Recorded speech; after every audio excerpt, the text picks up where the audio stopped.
Libros para entrenadores, episodio 5. El mecánico de la espalda.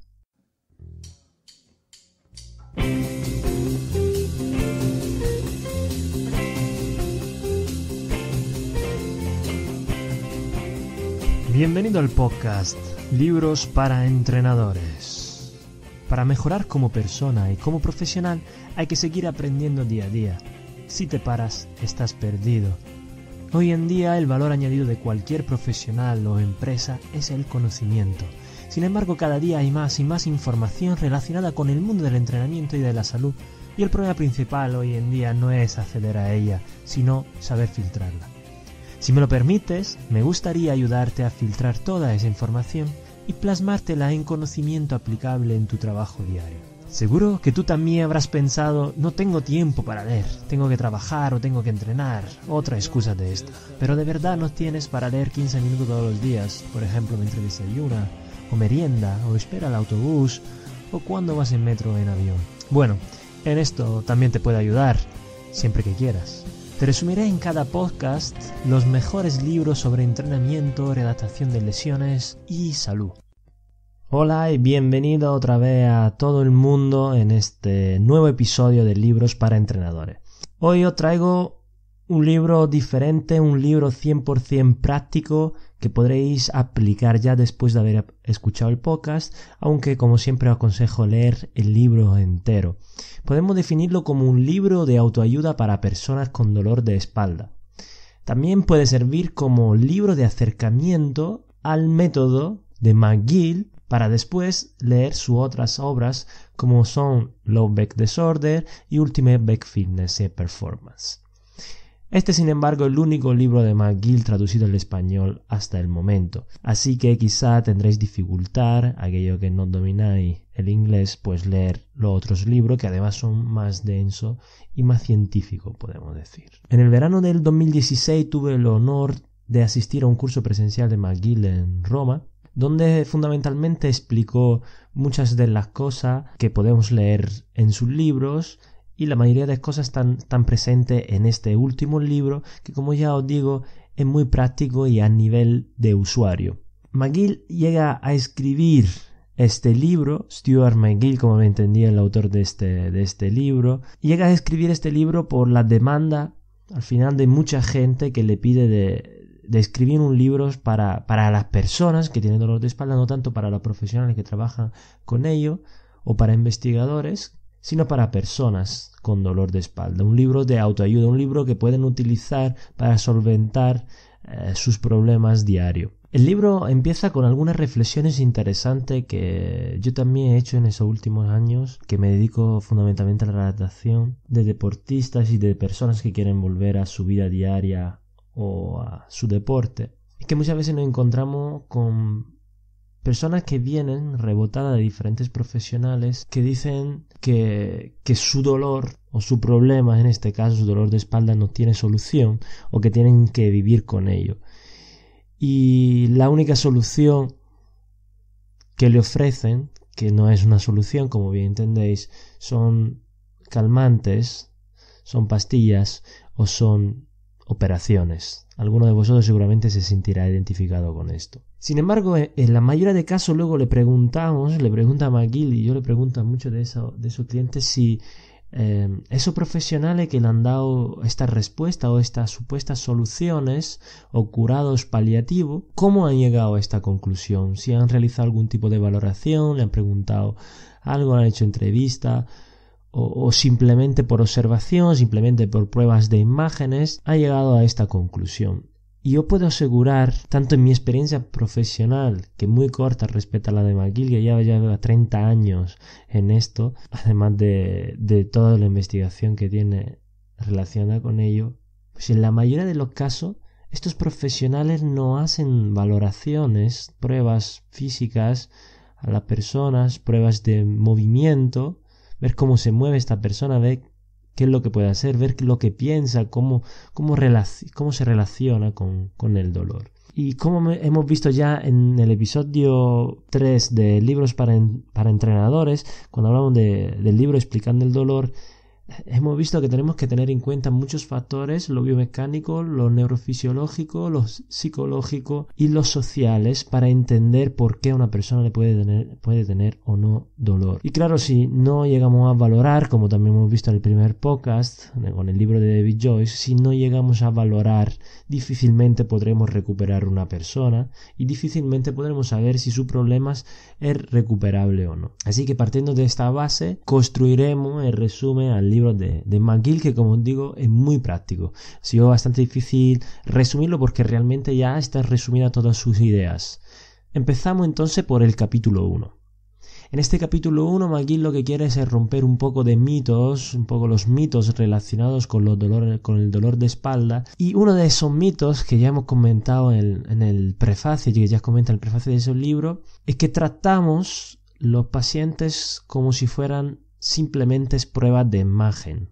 Es decir, no llegas a un paciente con un problema diagnosticado, con su prueba de imagen, su resonancia magnética, su radiografía, y basamos nuestro tratamiento, nuestros entrenamientos o incluso las medicaciones que le mandamos o las cirugías que le prescribimos a estos pacientes en base a esta prueba de imagen. Y sabemos que la relación entre la prueba de imagen y los dolores de espalda y dolores también en otra parte del cuerpo, las correlaciones son muy bajas y la causalidad pues aún más baja. Así que la prueba de imagen es una prueba más, como dice la misma palabra, una prueba más que nos entender dónde puede haber un daño estructural o dónde puede tener una estenosis, dónde puedes tener una hernia discal, donde puede tener una protusión, pero no está diciendo en ningún momento en la prueba que eso es la causa de su dolor, ni cómo se ha producido ese daño a nivel del tejido. Entonces tenemos que volver más hacia atrás y buscar la causa del problema, tanto estructural como el problema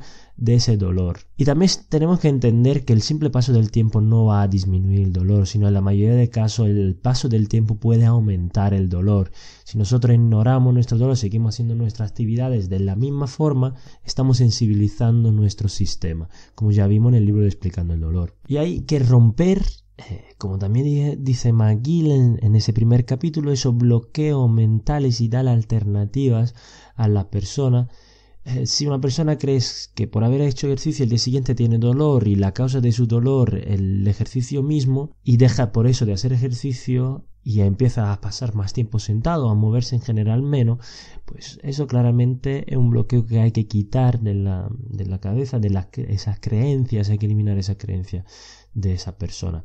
Hay que convencerle, hay que enseñarle que quizá la dosis de ejercicio que ha realizado no es la óptima, que quizás se haya pasado o haya hecho demasiado poco. Así que tendremos, en base a esta primera experiencia con el ejercicio físico, recalibrar la dosis del ejercicio físico y ver la respuesta del paciente, de la persona, ante esta dosis de ejercicio. Siempre intentando individualizarlo al máximo, como también dice McGill, no hay un vestido que le cabe a todo el mundo. No hay café para todos, como dice también mi compañero Carlos Rodríguez. Así que tenemos que darle a cada uno lo que necesita. Y otro mito que también intenta derribar McGill en ese primer capítulo es que en 6-12 semanas ya puedes recuperar tu columna por completo, tu vida normal por completo.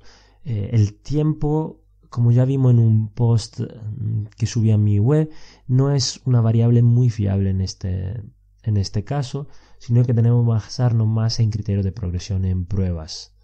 Y en algunos casos puede durar hasta 10 años la recuperación de una persona, que no quiere decir que no se haya recuperado ante el dolor. Puede que el dolor haya desaparecido a los meses, a los 2-3 meses, pero quizá la estructura no se haya recuperado del todo hasta los 10 años. Así que es interesante entender esto. Una vez que he recuperado mi funcionalidad, he reducido mi dolor, tengo que mantener un nivel de ejercicio físico y de actividad física y de hábitos para que no se vuelva a reproducir ni el dolor ni la lesión. Y el concepto que quizá clave de todo el libro, que más me gusta de todo el libro, es el siguiente. McGill afirma que si puedes realizar por lo menos un movimiento libre de dolor, entonces tu problema es curable. ¿Cómo? A través del entrenamiento podremos ampliar el repertorio de movimientos sin dolor. Puede que muchísimos de los movimientos que realizamos a diario nos produzcan dolor, que estar sentado en el coche no produzca dolor, que estar sentado en la oficina no produzca dolor, andar no produce dolor.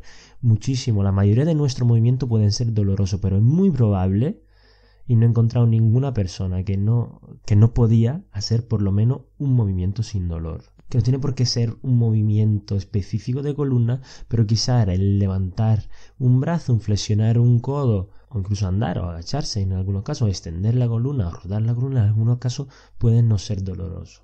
Pues de ahí tenemos que empezar a ampliar. Yo hago un ejemplo que creo que puede ayudar mucho a entender eso.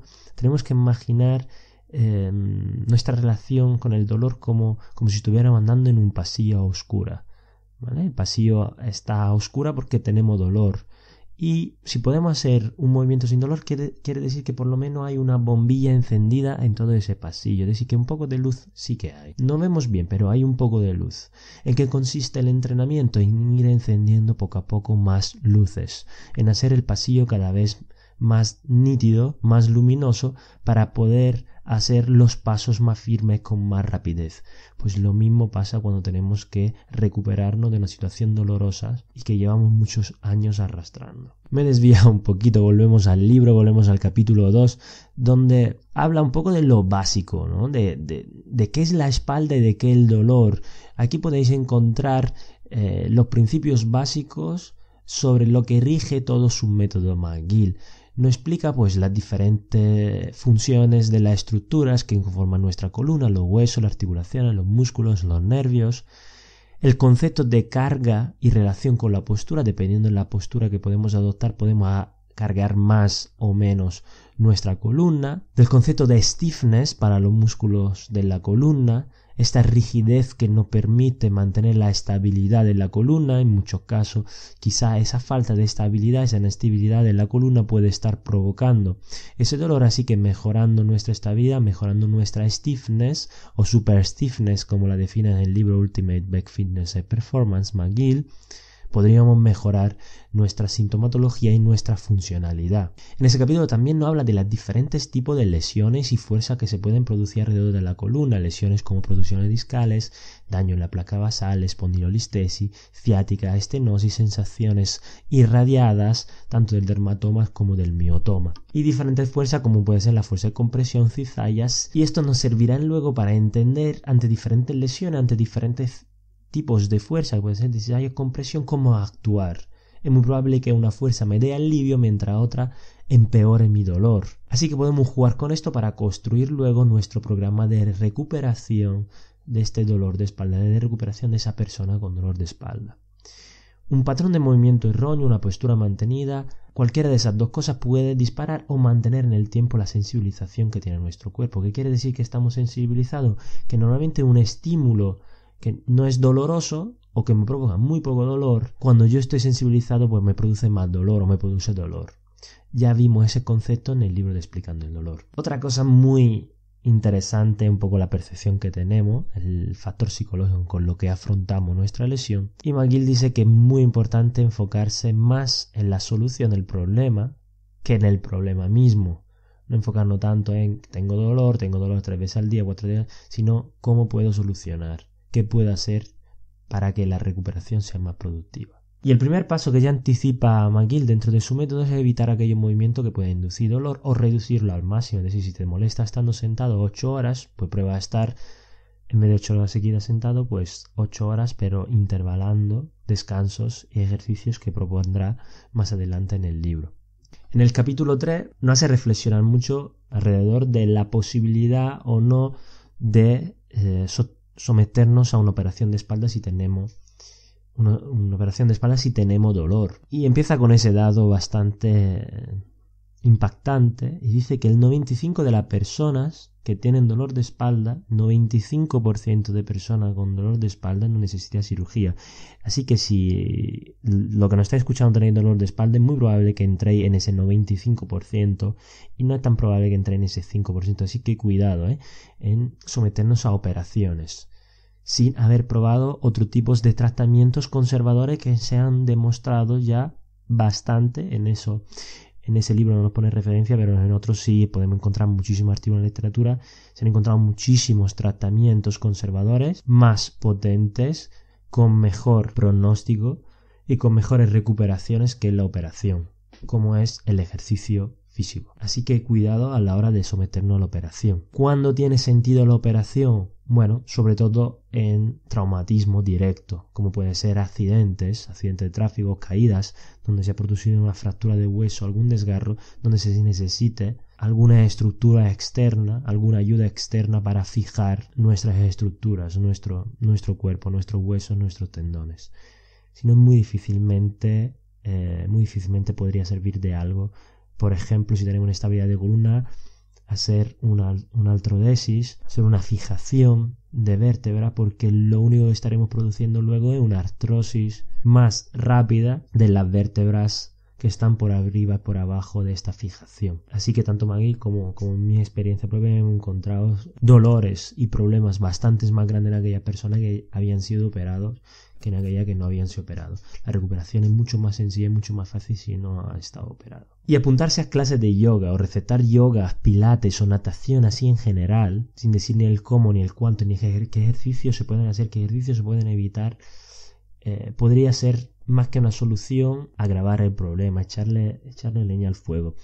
¿Por qué? Porque habrás posiciones del yoga, habrás posiciones del pilates, habrás estilos de natación, habrá movimientos de la natación que pueden empeorar el problema.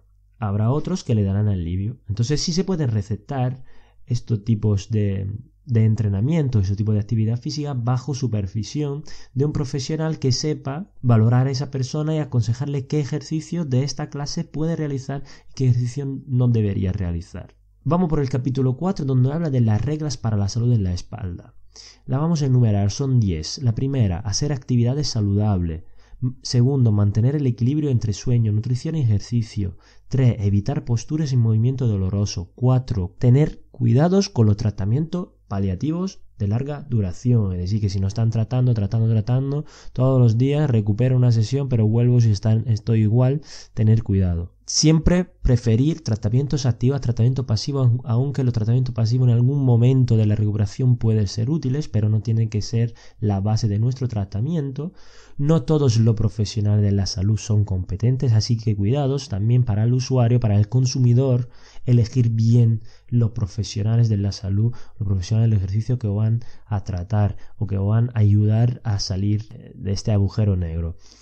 Si habéis probado unos o dos y no habéis recuperado, quizás no sean buenos los profesionales y no el tratamiento en sí. Si habéis probado con ejercicio físico y no habéis mejorado, no vayáis al quirófano porque el ejercicio físico no haya mejorado. Quizás los ejercicios físicos que hayáis utilizado o el tiempo, la intensidad de estos ejercicios no haya sido la adecuada para vosotros en ese determinado momento. Otra regla, que si salís de una consulta médica solo con un analgésico, con una receta, una prescripción de una receta para comprar analgésico, pues entonces es muy probable que no habéis visto un experto en espalda.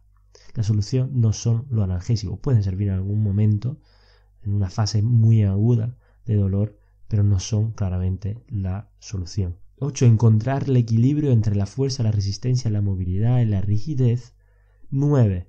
No al café para todos, no al vestido para todos. Intentamos individualizar el entrenamiento. Aquí McGill os va a dar algunos consejos básicos para que os podáis autoevaluar, para que entréis en determinadas categorías de personas con determinado tipo de sintomatología, pero luego se trata de individualizar cada vez más y más. Lo ideal, acudir a un profesional especializado en espalda. Y para alcanzar el éxito, la 10ª regla es que se hagan reevaluaciones periódicas, que nos volvamos a reevaluar. Si no evaluamos, no sabemos si estamos mejorando. Evaluaciones periódicas. La primera es fundamental, pero las otras también son importantes. En el capítulo 5 ya McGill habla de su abordaje para detectar lo que él define como disparadores del dolor, aquellos movimientos, aquellas posturas que pueden aumentar el dolor. Bueno, primero está la observación, el ojo clínico, que hablamos siempre, ¿no? Esa importancia en saber observar cómo se mueve una persona, cómo llega a la consulta, cómo no habla. Esto es el primer paso para una buena diagnosis.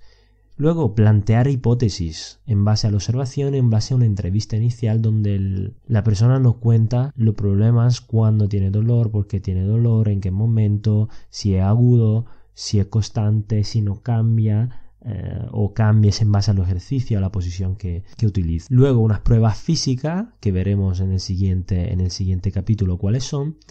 Y finalmente recetar o prescribir movimientos libres de dolor, hábitos saludables y ejercicios auxiliares para fortalecer nuestro core. En el capítulo 6 ya entramos en la parte más importante del libro, que es la autoevaluación, es decir, aquí nos empieza a explicar algunos conceptos y algunos tests para poder autoevaluarnos. Si somos profesionales de la salud del ejercicio, pues nos interesaría este capítulo para entender qué pasos sigue McGill a la hora de evaluar una persona. Primero, hacer una lista de los movimientos o posturas que causan dolor y aquello que puede realizar. Yo aconsejo coger un folio, doblarlo por la mitad y poner a un lado aquellos que no producen dolor y aquellos que nos dan alivio que podemos realizar sin dolor. Así, una vez que hemos terminado la lista, podremos ver cuántas cosas podemos hacer y cuántas no podemos hacer. Conforme pase el tiempo, podemos hacer esa lista y veremos cuántas de las cosas que antes no podíamos hacer han pasado en la columna de cosas que sí podemos hacer. Es decir, que estamos avanzando en nuestro proceso. Eso nos motivará a continuar haciendo estos tipos de ejercicio o manteniendo ese tipo de estilo de vida. Así que dentro de este capítulo nos plantea unas cuantas preguntas que deberíamos hacernos y contestando esa pregunta pues rellenar nuestra hoja. El paso 2 sería evaluar nuestra lista y ver si algún factor común que produce el dolor. Es decir, dentro de la lista, imaginamos a la izquierda hemos puesto lo de que no produce dolor, a la derecha hemos puesto lo que no produce dolor o que incluso nos da alivio. Vamos a evaluar la columna de la izquierda y ahí vamos a ver si hay algún factor común de todos aquellos movimientos, posturas que me producen dolor, como puede ser, por ejemplo, la flexión de columna. Estar sentado mucho tiempo puede que me produzca dolor, al agacharme puede que me produzca dolor, al estornudar puede que aumente mi dolor, al levantarme de la cama por la mañana haciendo una flexión lumbar puede que me aumente. Pues estaríamos viendo en este caso que todos los movimientos que producen flexión, todos los movimientos que producen una compresión a nivel lumbar podrían estar aumentando o desencadenar o disparar este dolor. Así que nos iríamos al paso 3, que son las pruebas de provocación. Si la persona ya presenta en su lista esos movimientos de flexión que pueden ser disparadores de dolor, muy probable que todos aquellos test de provocación que vayamos a hacer relacionando con la flexión o con las cargas compresivas produzcan más dolor. También hay test de cizallas y test de extensión y test de distracción, de tracción, que en casos de persona con compresión, por ejemplo, deberían darle bastante alivio. En caso de persona con intolerancia a la flexión, la extensión debería darle alivio.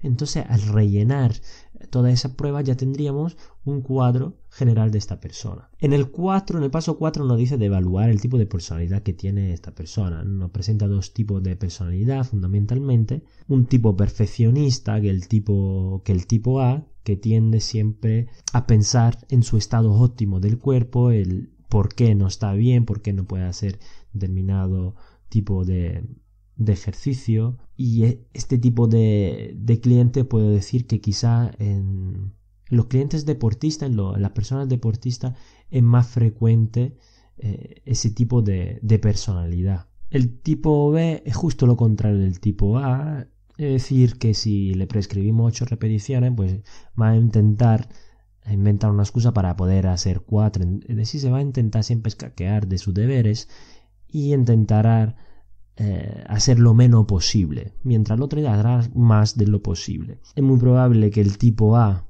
nunca le dé descanso a su espalda y por eso sigue permaneciendo su dolor, mientras el tipo B tiene un estado físico muy bajo, tiene una condición muy bajas y no tiene la fuerza suficiente para mantener postura o para hacer movimientos de manera adecuada sin cargar su espalda. En el paso 5 ya nos presenta diferentes categorías de dolor y tenemos que reconocer cuáles son nuestros patrones y identificarnos con alguna de estas, como puede ser el dolor en flexión de columna, como hemos estado hablando, dolor en carga dinámica, dolor con flexión de cuello, dolor con la compresión, dolor al inclinarse hacia atrás y a girar, o que solo nos duele en ejercicio específico. Bueno, tenemos que localizar en qué categoría está esa persona o en qué categoría estamos nosotros mismos, si tenemos dolor de espalda, y en base a esto, pues McGill nos da unos cuantos consejos.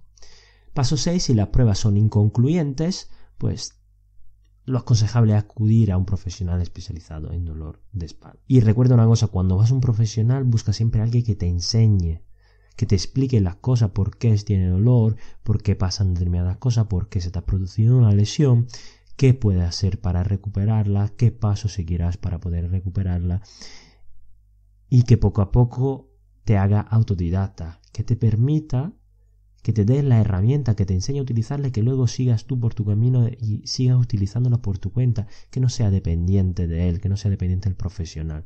Esto lo vemos día a día en diferentes ámbitos, en diferentes profesionales. En la tercera parte ya empezamos a hablar del trabajo de reparación, ya empezamos a hablar de ejercicios, qué podemos hacer para reducir ese dolor. El capítulo 7 nos dice de eliminar la causa de dolor, encontrar posturas libres de dolor, tanto sentados como tumbados, como de pie. Vamos a empezar a aprender a hacer el bracing, esa estrategia de contracción abdominal que puede reducir la inestabilidad de columna, aprender a hacer sentadillas, aprender a hacer estocadas y a evitar torsiones. Para esto enseña McGill dentro de ese libro diferentes tipos de ejercicios. En el capítulo 8 ya no habla de hábitos saludables, no solo está bien con evitar aquellas posiciones que nos molestan, sino evitar también aquellos hábitos, aquellos vicios que tenemos y que podemos mejorar para reducir esa sensibilización que tenemos. Por ejemplo, si nos molesta estar mucho tiempo sentado, pues levantarse frecuentemente, movilizar sobre todo la columna dorsal, que se nos queda un poco ahí fijas cuando estamos mucho tiempo sentados, movilizar escápula, movilizar hombros, movilizar caderas, y luego nos enseña cómo sentarnos, cómo podemos caminar, cómo nos podemos inclinar o incluso cómo usar una aspiradora o abrir una puerta cuando tenemos dolor de espalda o para evitar tenerlo. En el capítulo nuevo ya no habla de los Big Three, de los 3 grandes ejercicios que recomienda, de lo básico, es decir, si no tienes tiempo para hacer mucho y solo puedes hacer 3 ejercicios, él te recomienda hacer esos 3. El que él define como abdominal corto, que es una modificación del clásico crunch de abdominales, pero sin que se produzca una flexión al nivel lumbar que podría producir dolor, sobre todo en aquella persona que tiene esa intolerancia a la flexión. Una plancha lateral, es decir, tumbarse de lado y intentar alinear cabeza, tronco y caderas. Podemos hacer diferentes progresiones que él no enseña en ese libro. Y al final el perro de caza, el pointer. En cuadrupedia, levantar brazo y pierna contraria, incluso empezar solo con levantando un brazo o solo levantando con una pierna y luego ir incrementando dificultades en velocidad, carga y repeticiones, etc. En el capítulo 10 ya no habla de programación de la caminata. Me parece algo muy sencillo y muy interesante. Fijar una manera de incrementar muy fácilmente la carga de trabajo y la tolerancia que tiene nuestro tejido y tiene nuestro cuerpo a un estímulo determinado. Así de fácil. Fijaros, él dice que si te duele cuando haces 10 pasos seguidos, empieza por hacer 6 y 8. ¿Puedes hacer 6 y 8 sin dolor? Bueno, entonces empieza a hacer 6 y 8, luego descansa, 1 horita, 2, y luego haces otro 6 y 8. Y así, y vas construyendo esa resistencia, esa tolerancia a esos pasos. Así, con el paso del tiempo vas a poder hacer más seguidos, hasta llegar a hacer 3 caminadas de 30 minutos al día, cada día. Él aconseja hacer pues uno por la mañana, uno a mediodía y uno por la noche. Una vez que ya hemos conseguido caminar durante mucho tiempo y queremos volver a trotar, a correr, él aconseja alternar días de trotes a días de caminada, no hacer días de trote seguido, sino darle ese estímulo a la columna, pero luego darle el descanso suficiente para que los tejidos se puedan regenerar. Incluso habla de hacer un trote ligeros, intensidad media, y luego descansar 3-4 días, incluso una semana, o cada 2-3 semanas que realizamos trote, descansar una semana completa del trote, no de la caminada. La caminada la haríamos todos los días. En el capítulo 11 ya no habla de un programa específico para entrenar la zona media. Después de 4 o 6 semanas evitando molestias, realizando los Big Threes, progresando en la caminada, ya podríamos realizar una sesión del tipo un ejercicio de calentamiento como puede ser el gato, 2 series por 8 repeticiones, los Big 3, abdominal corto, plancha lateral y perro de caza, una 3 series de primera serie 6 repeticiones, luego 4, luego 2, es decir, una pirámide descendente, con 10 segundos de isometrías. Esas isometrías mantenidas pueden ayudar a mejorar esa resistencia muscular y nuestra fuerza muscular, y caminar luego 30 minutos por la mañana, 20 minutos a mediodía, 30 minutos a la noche, como dijimos antes. Haciendo esto todos los días podríamos mejorar bastante la funcionalidad de nuestra columna y la sintomatología. En el capítulo 12 ya empieza a hablar de segmento adyacente, en particular en este caso habla de la cadera, de la importancia que tiene la articulación de la cadera en aquella persona que quieren prevenir un dolor de espalda o que tiene un dolor de espalda. tanto una falta de movilidad de cadera en todos los ejes, tanto rotaciones como flexiones, como abducciones, como inhibición de glúteos puede ser un factor de riesgo importante para el dolor de columna. Así que entrenamientos específicos para la musculatura de los glúteos y para la mejora de la movilidad de cadera es fundamental en toda aquella persona con dolor de espalda. Además, aconseja también hacer una sentadilla profunda al día sin peso, para no perder esa capacidad y esa movilidad que tiene la cadera de soportar nuestro peso en un patrón fundamental como puede ser la sentadilla. En el capítulo 13 ya nos habla de empezar a recuperar un estilo de vida activo. Vale, está bien hacer ejercicio, está bien hacer una sesión específica de ejercicios, pero luego hay que empezar a añadirle carga, como por ejemplo añadiendo resistencia, utilizando peso libre, utilizando mancuerna o utilizando cualquier objeto que pese de formas incremental, y trabajar patrones de movimiento, no músculo aislado, articulaciones o parte del cuerpo por aislado. En este libro nos presentas progresiones tanto de empuje como de tracción, y para otras categorías como son la bisagra de cadera, el transporte de carga o los ejercicios dominantes de rodilla, nos aconseja leer otro libro suyo que muy probablemente resumiremos también en ese podcast, que Ultimate Back Fitness and Performance. En la cuarta y última parte ya no hablas, McGill la define como afinando la máquina para un mejor rendimiento. El primer capítulo de esta parte hace consideraciones para afecciones especiales como pueden ser ciáticas, hipersifosis torácica, estenosis, obesidad, adultos mayores, incluso prótesis de rodilla y cadera. Sin embargo, una parte muy interesante que aconsejo tomar notas es la parte donde habla de escoliosis y que nos habla de un método que para él es bastante efectivo y que ha visto bastante efectivo, además que está bastante evidenciado por la investigación científica, que el método Schrott, y en libros que podéis leer otra vez, que muy probable que resumiremos en esto en siguiente podcast, Three Dimensional Treatment for Scoliosis de Crystal Learned Scrooge. Si no os gusta mucho leer en inglés, pues podéis esperar uno de mi episodio de libros para entrenadores. En el capítulo 15 ya habla de soluciones que resuelve el dolor de espalda, pero ya no hablando de teoría, sino de casos, de estudios. Nos presenta más de 10 casos de dolor de espalda, cada uno con sus historias, las cosas que no debería hacer y las cosas que sí debería hacer. Así que nos podremos sentir identificados con alguna de esas historias, motivarnos y intentar seguir esos consejos de McGill. En el capítulo 16, un capítulo pues, de preguntas y respuestas sobre diferentes temáticas, sobre cinturones lumbares, sobre terapia físico, estiramiento, e incluso nos habla de sexo y diferentes posiciones a la hora de hacer el acto sexual para no producir o para no mantener esa sensibilización a nivel lumbar, que para muchas personas con afecciones en la columna puede ser un acto doloroso. En el capítulo 17 finalmente concluye, nos da algunas conclusiones, algunas reflexiones generales, un tips que nos da y que me gustaría que tengáis en cuenta, de utilizar un diario para apuntar nuestras actividades diarias, no nuestro dolor, nuestras actividades diarias. Es decir, qué es lo que normalmente estamos haciendo, qué ejercicio estamos haciendo. Y así cuando luego vamos a nuestro profesional o vemos en el tiempo las progresiones en nuestro diario, podemos ver que quizás podemos hacer cada vez más cosas sin dolor. O que algunas actividades en particular pueden ser molestas y otras, o que antes eran molestas y ahora no. Y finalmente nos dice que ahora que ya conocemos un poco cuáles son las causas del dolor, por qué se ha producido ese dolor, por qué se pueden producir determinados tipos de lesiones a nivel de columna, la relación que tiene esta con el dolor, cómo podemos mejorar posturas, movimientos y hábitos para reducir el dolor, solo queda aplicarlo, señores. Así que las aplicaciones prácticas de hoy van a ser muy, muy sencillas. Coger el libro, que es 100% práctico, como ya con el resumen tenéis una idea general de lo que va el libro, directamente cogerlo y mientras lo vais leyendo, pues ponerlo en práctica. Por ejemplo, está ahí en el capítulo de evaluaciones, ver un test, leerlo, entenderlo y luego replicarlo y veis si os molesta o no.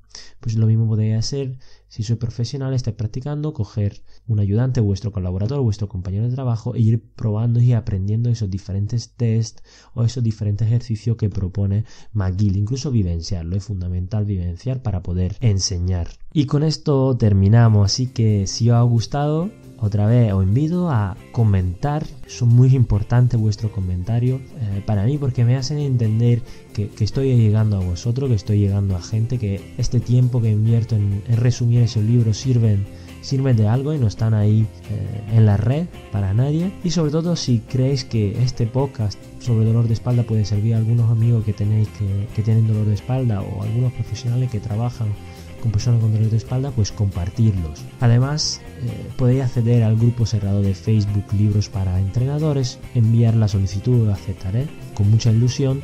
Estamos creando una comunidad de profesionales y de personas interesadas en libros de entrenamiento, salud, nutrición, para seguir aprendiendo y compartiendo conocimientos, diferentes puntos de vista e incluso nuevos libros que podremos resumir. Además, si no quieres perderte ningún capítulo, no olvides suscribirte, lo puedes hacer tanto en iVoox como en SoundCloud o incluso en mi blog. Así que sin más, te mando un saludo y recuerda, el conocimiento es tu poder y los libros tus armas.